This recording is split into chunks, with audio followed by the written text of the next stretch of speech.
5 राज्यों में हुए विधानसभा चुनाव के बाद अब सबके मन में एक सवाल उठ रहा है, लोकसभा चुनाव 2024 में बाजी कौन मारेगा?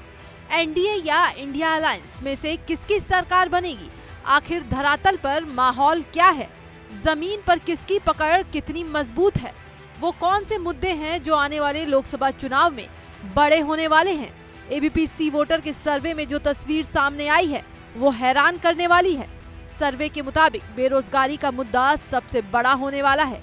41% लोगों ने बेरोजगारी को सबसे बड़ा मुद्दा माना है, जबकि 28% लोगों की नजर में राम मंदिर इफेक्ट से इनकार नहीं किया जा सकता। वहीं विपक्ष की ओर से उठाए जा रहे जातीय जनगणना के मुद्दे को महज 10% लोगों ने पसंद किया है। सर्वे से साफ हो गया है कि मध्य प्रदेश, राजस्थान और छत्तीसगढ़ में पुराने नेताओं को हटाकर नए चेहरे को राज्य की कमान सौंपने का फैसला बीजेपी के लिए गेम चेंजर हो सकता है। 5 राज्यों के ओपिनियन पोल सर्वे में बीजेपी 4 राज्यों में जबरदस्त बहुमत हासिल करती दिख रही है। मध्य प्रदेश के सर्वे के मुताबिक अगर आज चुनाव होते हैं तो बीजेपी को 58% तक वोट मिल सकते हैं, जबकि कांग्रेस के हिस्से में 36% वोट आ सकते हैं। वहीं अन्य उम्मीदवारों को 6% वोट मिल सकते हैं। अगर इन आंकड़ों को सीट में परिवर्तित करें तो मध्य प्रदेश में बीजेपी क्लीन स्वीप की तरफ बढ़ती नजर आती है। सर्वे के मुताबिक बीजेपी को 27 से 29 सीट मिल सकती है, जबकि कांग्रेस के खाते में 0 से 2 सीट मिल सकती है।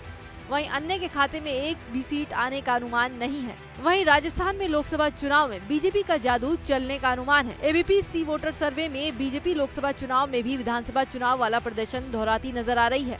राजस्थान में बीजेपी को 57% वोट मिल सकते हैं, जबकि कांग्रेस का आंकड़ा 34% वोट पर थम सकता है। वहीं अन्य के खाते में 9% वोट आ सकते हैं। यानी वोट प्रतिशत के मोर्चे पर विधानसभा चुनाव के मुकाबले कांग्रेस का आंकड़ा और कम हो सकता है। अब देखिए, अगर वोट प्रतिशत को सीट पे काउंट करें तो क्या तस्वीर बनती है।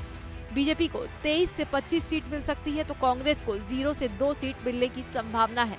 मतलब विधानसभा चुनाव के नतीजे लोकसभा चुनाव में भी रिफ्लेक्ट करेंगे। वहीं छत्तीसगढ़ के ओपिनियन पोल के आंकड़ों ने कांग्रेस के लिए फिर से खतरे की घंटी बजा दी है।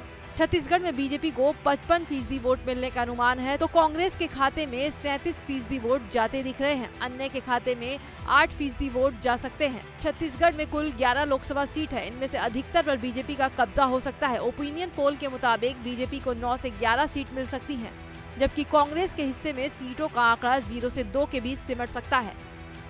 दूसरे लफ्जों में कहें तो आने वाले लोकसभा चुनाव में बीजेपी के नेतृत्व वाला एनडीए कांग्रेस पर भारी पड़ सकता है। एबीपी न्यूज सी वोटर के ओपिनियन पोल के आंकड़े बीजेपी का उत्साह बढ़ाने वाले हैं, जबकि कांग्रेस को सावधान करने वाले हैं, क्योंकि सी वोटर ओपिनियन पोल सर्वे के नतीजों से ये अंदाजा लगाया जा सकता है कि देश की जनता का जनादेश किसके साथ है।